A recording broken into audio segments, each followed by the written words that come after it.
like something here, let's fix it.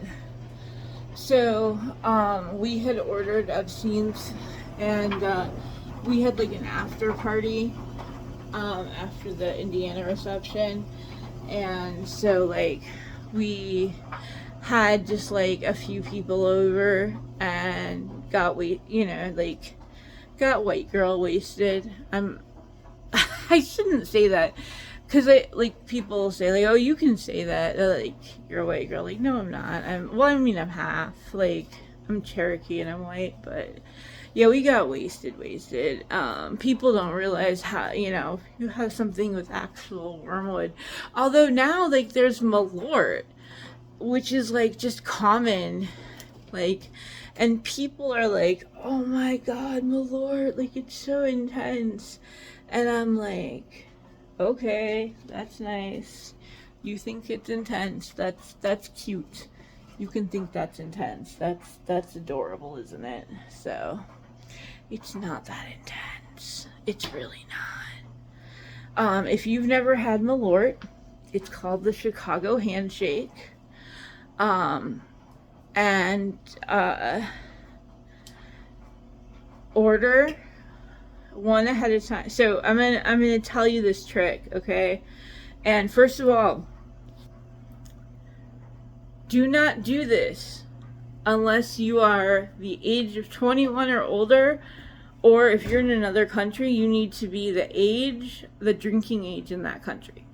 Okay, so I know UK, it's like 19, I think, right? But like, okay, so you have to have tried Malort beforehand.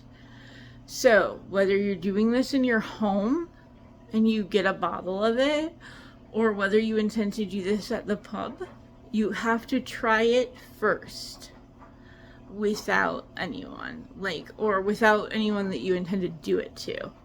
What do I mean do it? I'm about to get there, right? So you're gonna try the Malort, and your goal isn't to sip it. It's not a sipping drink necessarily. You want to be able to shoot it without making a face. Again, if you are on medication that you shouldn't have alcohol with, don't do this. If you are like sober, like you're trying to count your sober days, don't do this. This is only for people who already consume alcohol and do so safely and are of age. Let me just be clear. All right. So, it is, a lot of people say, fairly a harsh drink. I don't agree.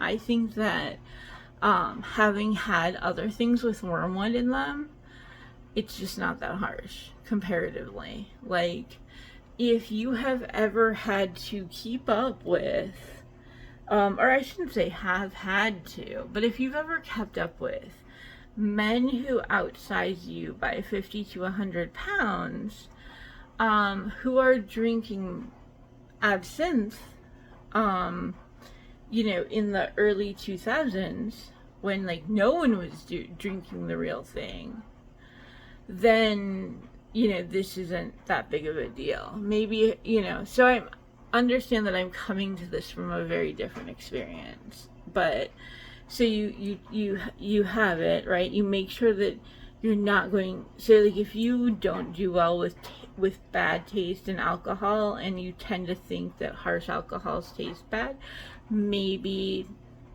have like a bin bag or something nearby, because a lot of people feel like they're gonna vomit because of the taste. For me, it wasn't that bad, but then also, this was pre-gastroparesis.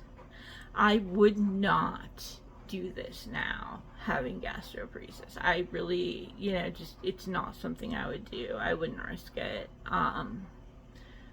So again, just precautions. But the Chicago Handshake, you pour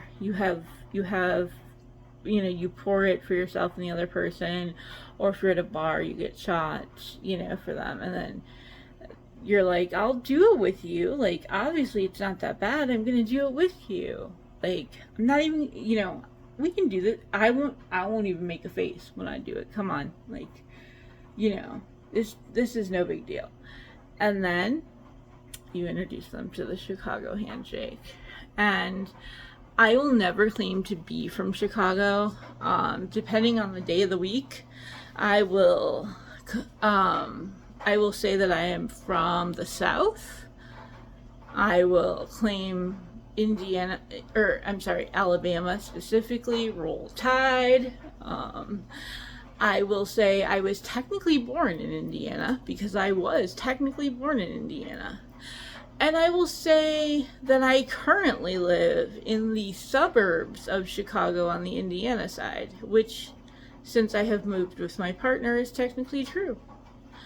But I will not. You will never hear me say I'm from the region, and you will never hear me say I am from Chicago, because I do eat my hot dogs with ketchup on them. In fact, just ketchup.